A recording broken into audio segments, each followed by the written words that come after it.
The massive space station called Kepler Prime floated silently in the void between stars. Inside its metal halls, something very important was happening.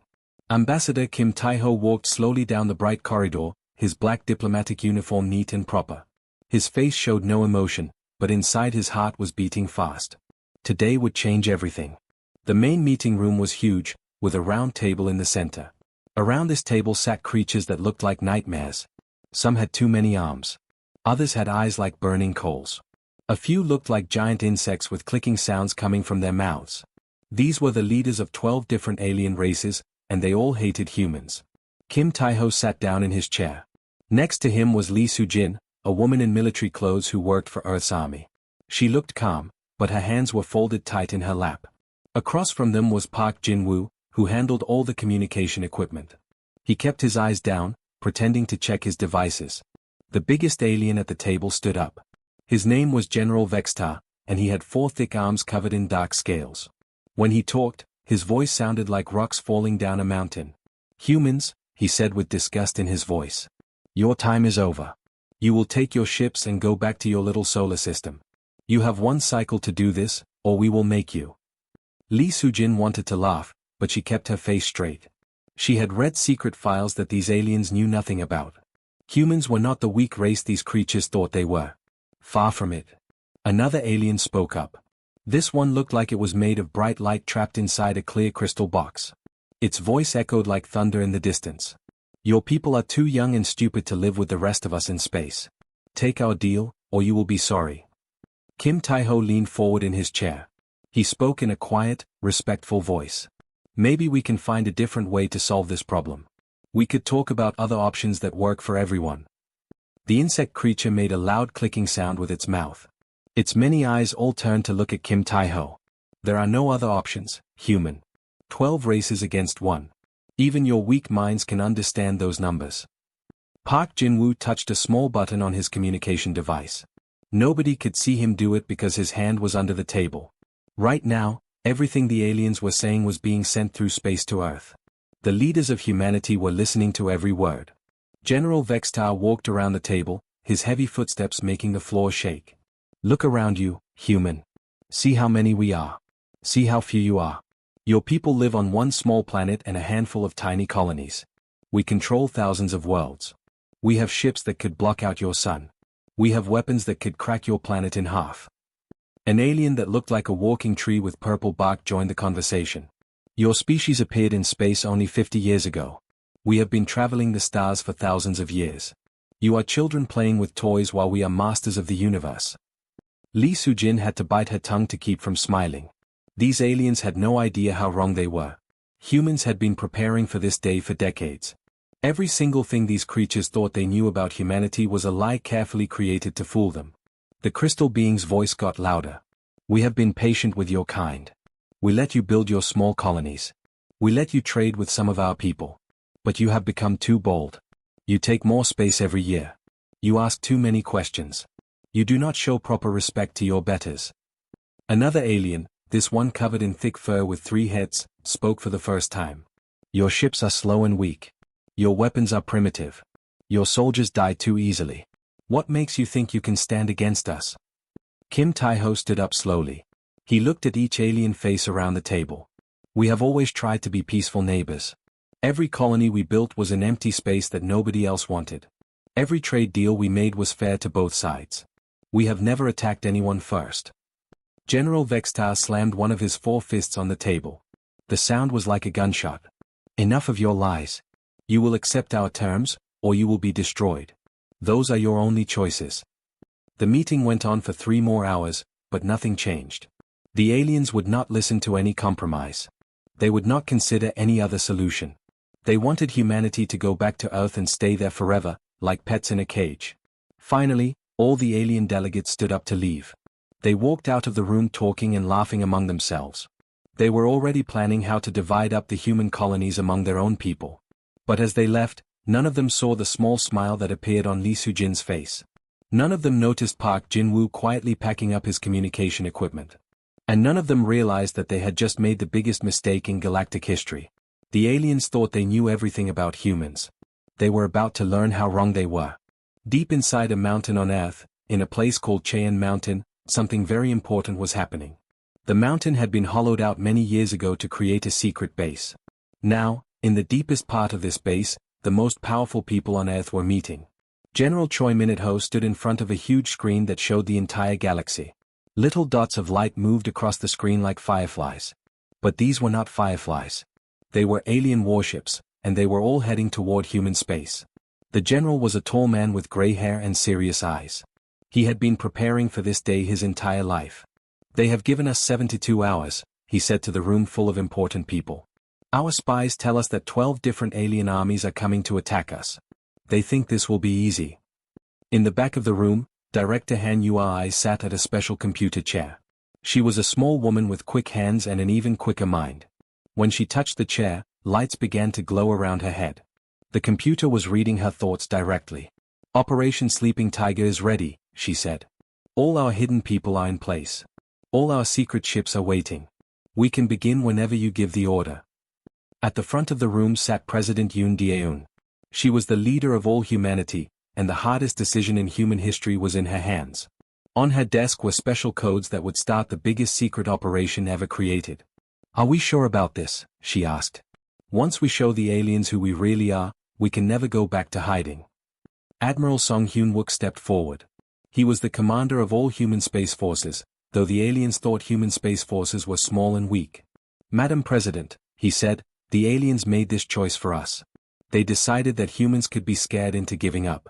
They have never met people like us before." Far away at Kepler Prime Station, Ambassador Kim Tae-ho sat alone in his room. He had received his orders from Earth through a secret communication system. Now he had to send humanity's answer to the aliens. He walked to the main communication room of the station. The alien communication officer, a creature with tentacles instead of arms, looked at Kim with confusion. "You wish to send a message to all 12 homeworlds at once? This is very expensive." Kim nodded and placed a small payment device on the counter. "Please send this message on all frequencies. I want everyone in the galaxy to hear it." The alien shrugged with his tentacles and activated the galaxy-wide communication system. Kim's voice was calm and polite, but his words sent shock waves across space. "To the Galactic Confederation," Kim said, "humanity respectfully rejects your terms. We will not limit our expansion. We will not return to our home system. We look forward to discussing this matter further with you. See you soon." On the Vorthak homeworld, Emperor Thaxmor was eating his dinner when the message played. He was so angry that he threw his food across the room. His palace shook when he roared with rage. "How dare these insects refuse us? Send the war fleets immediately. I want every human world burning within a week." On the crystal world of the Ethereal Collective, the Council of Light gathered in emergency session. Their voices rang like bells as they spoke. "The humans must be made an example. No young race can be allowed to defy the old powers. Send our mind ships to break their spirits before we break their bodies." On 12 different worlds, alien leaders all had the same reaction. They were furious that humans would dare to say no. They immediately ordered their battle fleets to attack. None of them stopped to think about why humans would be so confident when facing such terrible odds. But something strange was happening on all 12 alien worlds at the same time. In the Vorthak Military Command Center, there were small power failures that lasted just a few seconds. In the Ethereal Council chambers, some of the crystal formations flickered briefly. On the Insect Hive world, a few communication drones made clicking sounds that were slightly different from normal. The aliens did not notice these tiny problems. They were too excited about the coming war. But these were not accidents. Deep inside each alien government, people who had worked there for years were quietly pressing hidden buttons and sending secret messages. On the Vorthak world, a janitor named Crix had been cleaning the military headquarters for 8 years. But Crix was not really a Vorthak. Under his fake alien skin was Major Kim Sung-minute of the Human Intelligence Service. Now he activated a tiny device that would disable the planetary defense computers when the time was right. In the Ethereal Council, a young assistant who had served faithfully for 5 years touched a hidden switch. Her name was supposedly Linda, but she was really Lieutenant Park Ha-young. The device she activated would scramble the ethereal communication networks at the worst possible moment for them. All across the galaxy, similar scenes played out. Humans who had been living fake lives as aliens for years were now revealing their true purpose. They had been watching, learning, and preparing for this exact moment. The alien fleets began moving toward human space, confident in their victory. Their leaders made speeches about how they would crush the rebellious humans and teach the galaxy a lesson about respecting the old powers. None of them realized that the war had already begun, and they were already losing. Captain Lim Jae-sung looked out the window of his spaceship into the black emptiness of space. His ship was called Soul's Pride, and it was unlike any vessel the aliens had ever seen. For 8 months, it had been floating here completely invisible, waiting for this moment. Around him, his crew sat quietly at their stations, all of them knowing that history was about to change forever. The captain was not alone in the darkness. All around him, spread across 50 different star systems, 3,000 other human ships waited just like his. The aliens had no idea they were there. For months, these ships had watched alien fleets pass by without seeing them. The humans had technology that made their vessels completely invisible to alien sensors. Suddenly, Admiral Song's voice came through the communication system. His words were calm but powerful. All units, this is Command Actual. Operation Sleeping Tiger is now active. Show yourselves. Captain Lim smiled and pressed a button on his control panel. Crew, decloak the ship. Let them see what they're really fighting. All around Soul's Pride, the empty space began to shimmer like water. One by one, human warships appeared out of nowhere. First dozens, then hundreds, then thousands. The alien fleets that had been moving confidently toward human space suddenly stopped in shock. Their sensors were going crazy, trying to count all the ships that had just appeared. On the bridge of a Vorthak battle cruiser, Captain Gorth stared at his displays in disbelief. This cannot be right, he growled. The computer says there are more human ships than ours. Check the sensors again. But the sensors were working perfectly. Across the galaxy, alien commanders were getting the same impossible readings. The humans they had planned to crush easily outnumbered them 3-1. Far away on the Vorthak homeworld, something even more shocking was happening. Dr. Yura had worked in the government science lab for 2 years, studying alien biology and helping design better weapons. Everyone trusted her because she was smart and worked hard. But today, Dr. Yura walked into the main computer room and began typing commands that shut down the planet's defense systems. "What are you doing?" shouted a security guard. "Stop immediately." Dr. Yura turned around and smiled. "Sorry about the deception," she said in perfect Vorthak language. "My real name is Lieutenant Colonel Baek So-young of the Human Intelligence Service. Thank you for letting me study your defense systems for 2 years. They were very educational." The security guard tried to stop her, but it was too late. All across the planet, defense towers and shield generators began shutting down. The quantum disruptors that Beck and her team had secretly installed over the past months were now active, making it impossible for the Vorthak to protect their home world. She pressed a small communication device hidden in her clothes. "Control, this is Asset Kim Kai. The main defense network is down. Moving to shut down their backup systems now." Similar conversations were happening all across alien space. On the crystal world of the Ethereal Collective, Major Kang Minute-J had spent 3 years pretending to be a low-level government worker. But he had actually been listening to every secret meeting of the Ethereal War Council. Now he activated devices that would jam all their communications at the worst possible time. On the Insect Hive world, Commander Shin Ji-ho had been working as a communication technician for 4 years. The insects trusted him to maintain their message systems. They had no idea he had been secretly installing human equipment that would let him control all their communications when the war began. Back on the Vorthak homeworld, Emperor Thaxmor was in his war room, trying to understand what was happening. His advisors were running around in panic, shouting about human ships appearing everywhere and defense systems failing. "How is this possible?" the Emperor roared. "Our spies told us humans only had a few small colonies and weak ships. Where did all these vessels come from?" His chief military advisor, General Vakhun, had served the Emperor faithfully for 10 years. The Emperor trusted him completely and had shared all military secrets with him.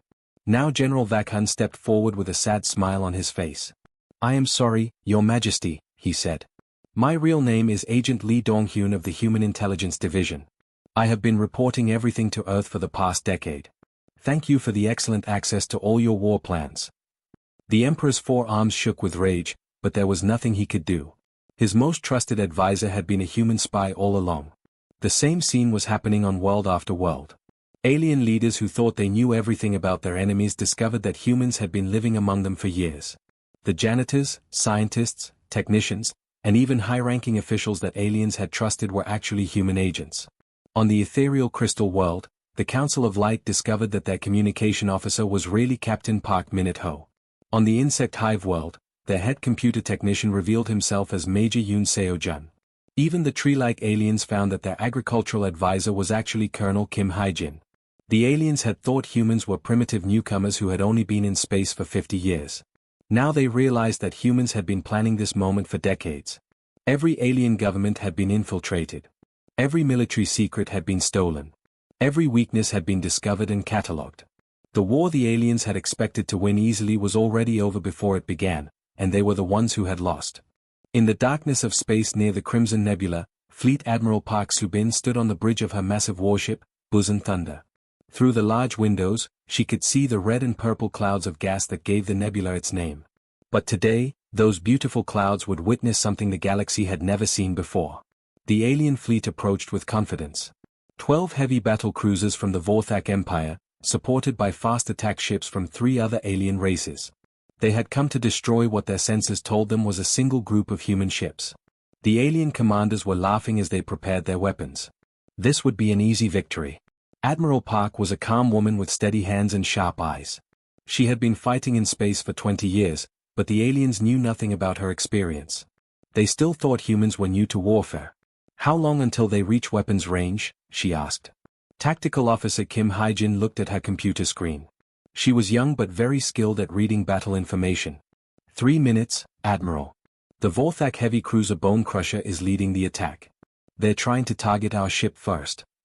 Admiral Park smiled slightly. Let them try. I want to see the look on their faces. The alien weapons fired first. Bright beams of energy shot across space toward the human ships. The alien commanders expected to see explosions and destruction. Instead, something impossible happened. The energy beams hit the human shields and just stopped. The weapons simply stopped working. On the Vorthak command ship, Captain Gorthak stared at his weapons display in confusion. What is happening? Why are our guns not firing? His weapons officer was pressing buttons frantically. Sir, the targeting computer is acting strange. It keeps changing what it wants to shoot at. What the aliens did not know was that human technology could learn and adapt in real time. Every time an alien weapon fired, human computers studied it and created a defense. But the human systems did more than just defend. They sent confusing signals back to the alien weapons, making them think their own ships were the enemy. Within minutes, the Vorthak ships began firing on each other. The mighty alien formation tore itself apart as their own weapons turned against them. Captain Gorthak watched in horror as his fleet destroyed itself. This is impossible, he screamed. Retreat. All ships retreat. But it was too late. The Battle of the Crimson Nebula was over in exactly 14 minutes, and no human ship had fired a single shot. Far away, at the Ethereal Collective's biggest space station, another impossible thing was happening. The station was called Eternal Wisdom, and it was supposed to be unconquerable. The corridors were filled with deadly radiation that would kill any normal person in seconds. The air was poisonous, and the temperature was hot enough to melt metal. Captain Yo Minute-sik led his team of human marines through these deadly corridors as if they were taking a walk in a park. His soldiers wore special suits that adapted to any danger, and their bodies had been enhanced to survive in places that would kill anyone else. The ethereal station commander watched her security screens in disbelief. How are they still alive? She asked her officers. The radiation in Sector 7 would kill a Vorthak in 10 seconds. But Sergeant Nam Ju-won and his squad just kept walking toward the station's control center. When they reached the heavily armored door that protected the most important part of the station, they did not even pause. Human technology had studied ethereal locks for years. The door opened as if they had the key. The ethereal commander sent a desperate message to her fleet. These are not normal humans. They are something more than what we thought. Sergeant Nam looked up at the security camera and smiled. We are exactly what we have always been. You just never bothered to look closely at us. Within an hour, the most secure station in ethereal space belonged to humanity. This pattern repeated across dozens of battles throughout the galaxy. Human ships did not just win fights. They learned from every encounter and shared that knowledge instantly with every other human ship in space. When aliens tried the same attack twice, it never worked the second time. Even more frightening to the aliens was how quickly humans could understand and use alien technology. When human marines captured an alien weapons factory, they had it producing improved human weapons within 6 hours. When they took over an alien communication center, they were using it to confuse other alien fleets within minutes. The Vorthak Empire had fortress worlds that were supposed to be impossible to conquer. These planets had shields that could stop any attack and weapons that could destroy entire fleets. The Vorthak had spent thousands of years making these worlds perfect defenses. But when human forces arrived at these fortress worlds, they treated the defenses like interesting puzzles to solve. They would study the shields for a few hours, then find a way through them that the Vorthak had never imagined. They would analyze the weapon systems and turn them against the defenders. General Vextar, the same alien who had been so confident at the peace talks, now found himself trapped on his own fortress world as human soldiers walked through defenses that had never been breached before. How? He asked the human captain who came to accept his surrender. How did you break defenses that took us centuries to build? The human captain, a woman named Colonel Lee Minutjung, looked at the broken alien defenses around them. You built them to stop the enemies you knew about. You never thought about enemies who could adapt and learn faster than you could build walls. The galaxy was learning that humanity was not just another species with ships and weapons. They were something entirely different, and the old powers had no idea how to fight them. 3 weeks had passed since the aliens thought they would easily destroy humanity. Now, in the same meeting room on Kepler Prime Station where the peace talks had failed, a very different gathering was taking place. The huge round table was mostly empty. Where once 12 proud alien leaders had sat in judgment of humanity, now only a few desperate survivors remained. Ambassador Kim Tae-ho walked into the room with slow, steady steps. He wore the same black diplomatic uniform as before, but everything else had changed. The aliens who had once looked at him with disgust now watched him with fear and respect. Behind him walked Admiral Song Hyun-wook, a man the aliens had never seen before but whose reputation now terrified them. Kim sat down at the same chair he had occupied 3 weeks ago. But this time, he was not begging for mercy or trying to find a compromise. This time, the aliens were the ones who needed something from him. We did not want this war, Kim said in a quiet voice that somehow filled the entire room.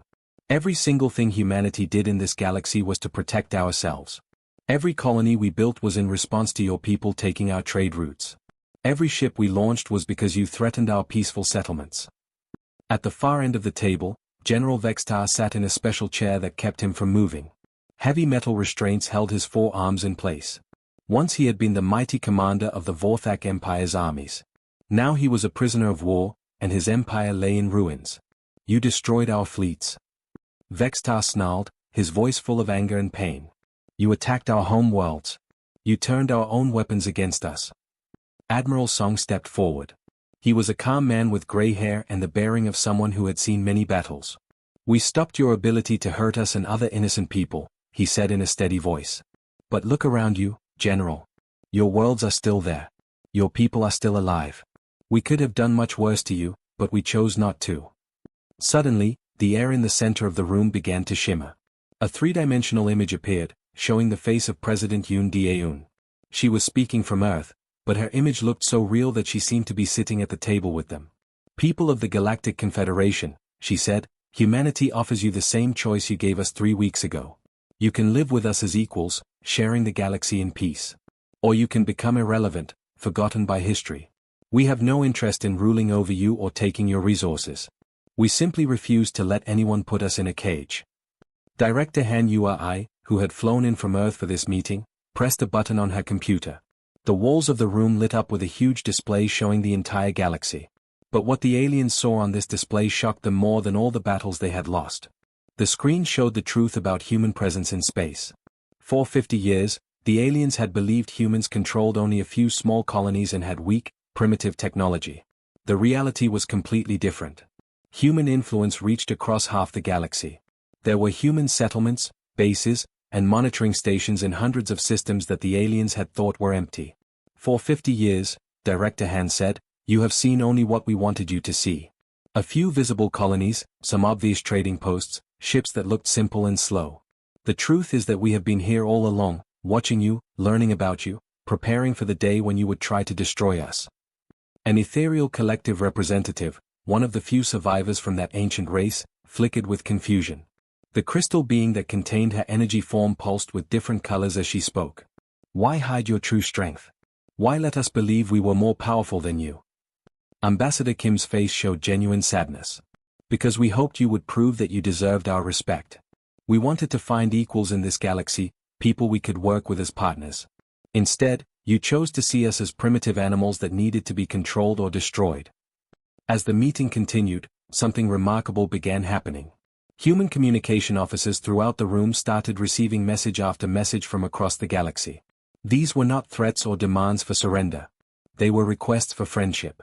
Captain Lim Jae-sung, who had been promoted to admiral after his brave service during the war, looked at the flood of incoming messages with amazement. "Sir," he reported to Admiral Song, "we are receiving requests for trade agreements from over 200 different star systems. Independent worlds that were never part of the Confederation want to establish diplomatic relations with Earth." Admiral Park Soo-bin, now the overall commander of human space forces, watched the tactical displays that showed the current state of the galaxy. Just 3 weeks ago, these screens had shown massive alien fleets moving to destroy human worlds. Now they showed human ships on peaceful patrol missions, protecting trade routes from pirates and responding to distress calls from any species that needed help. "The galaxy is learning something important," she said thoughtfully. "True strength is not about who can destroy the most planets or kill the most people. Real power comes from who others choose to stand with when they need help." Far out in the deep darkness between stars, thousands of human ships continued their silent watch. They were the guardians of a new kind of galactic civilization, one built not on the domination of the weak by the strong, but on the simple idea that no one had the right to limit what another species could achieve. The most dangerous predator in the galaxy had finally revealed itself, and nothing would ever be the same again.